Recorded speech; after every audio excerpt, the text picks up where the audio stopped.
Malik bin Dinar berkata, "Ya hamalat Al-Quran, wahai para pengemban Al-Quran, mada zaranga Al-Quranu fi qulubikum." Sesungguhnya apa yang Al-Quran tanamkan ke dalam hati-hati kalian? Fa innal Qur'ana rabiul mu'min kama annal ghaisa rabiul ardi. Karena sungguhnya Al-Quran adalah musim semi bagi seorang mukmin, sebagaimana hujan adalah musim semi bagi bumi.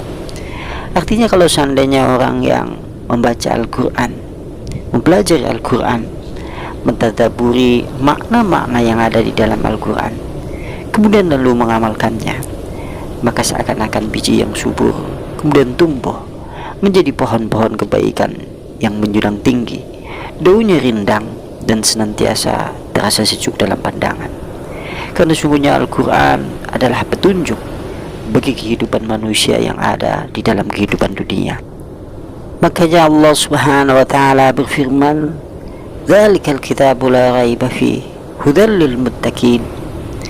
Itulah Al-Quran, tidak ada keraguan di dalamnya, dan Al-Quran sebagai petunjuk bagi orang-orang yang bertakwa kepada Allah Subhanahu wa taala.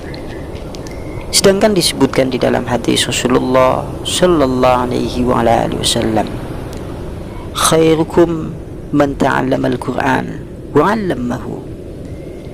Sebaik-baik kalian adalah orang yang belajar Al-Quran dan kemudian mengajarkannya.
Qala Ibnu Qayyim rahimahullahu ta'ala, udnub qalbaka fi thalathati mawtin. Carilah hatimu di 3 tempat. Inda simangil Quran. Yang pertama adalah carilah hatimu tatkala mendengar Al-Quran yang dibacakan untukmu, atau tatkala engkau mendengar atau membaca sendiri firman-firman Allah Subhanahu wa ta'ala. Yang kedua adalah wa fi majalisi dzikri, itu tatkala engkau duduk bersimpuh di majelis taklim atau majelis ilmu. Sementara kemudian yang ketiga adalah wa fi awqati khalwati, itu tatkala di waktu-waktu sendiri bersama Allah dalam keadaan hening, berdoa, bermunajat, memohon ampunan kepada Allah Subhanahu wa ta'ala. Fa in lam tajidhu fi hadhihi al-mawtin, maka jika engkau tidak menemukan hatimu di tempat-tempat itu, fasadillah ta'ala, maka hendaklah engkau meminta kepada Allah Subhanahu wa ta'ala ayyumina 'alaika biqalbik, itu agar Allah Subhanahu wa ta'ala memberikan kepadamu hatimu. Fa innahu laqalba, karena sungguhnya engkau tidak memiliki hati. Tatkala engkau mendengar Al-Quran, tidak engkau temukan hatimu. Tatkala engkau membaca Al-Quran, tidak engkau temukan hatimu. Tatkala engkau duduk di majlis taklim, tidak engkau temukan hatimu. Dan tatkala di waktu-waktu sendiri bersama Allah Subhanahu wa ta'ala, engkau tidak temukan hatimu, maka pastikan sungguhnya engkau hidup dalam keadaan tidak memiliki hati. Terkadang manusia tidak menemukan hatinya, hingga segala peristiwa demi peristiwa berlalu di hadapannya, namun ia tidak mampu menemukan tujuan hidupnya. Ia tersesat kian jauh melampaui batasnya. Maka temukan hatimu itu pada lembaran-lembaran ayat suci Al-Quran, pada lembaran-lembaran yang penuh dengan petunjuk dari Allah Subhanahu wa ta'ala. Bacalah, berdalamilah mutiara makna-makna yang ada di dalamnya, karena sesungguhnya berjalan bersama Al-Quran mampu menuntun hati manusia, yaitu untuk berjalan sesuai dengan petunjuk Allah Subhanahu wa ta'ala. Karena sesungguhnya siapapun juga yang jauh dari Al-Quran tentunya jauh dari Allah Subhanahu wa ta'ala. Bukankah dunia ini terasa sempit bukan karena penghuninya yang berjubal, tapi sungguhnya dunia ini karena sempit karena penduduknya yang jauh dari Al-Quran.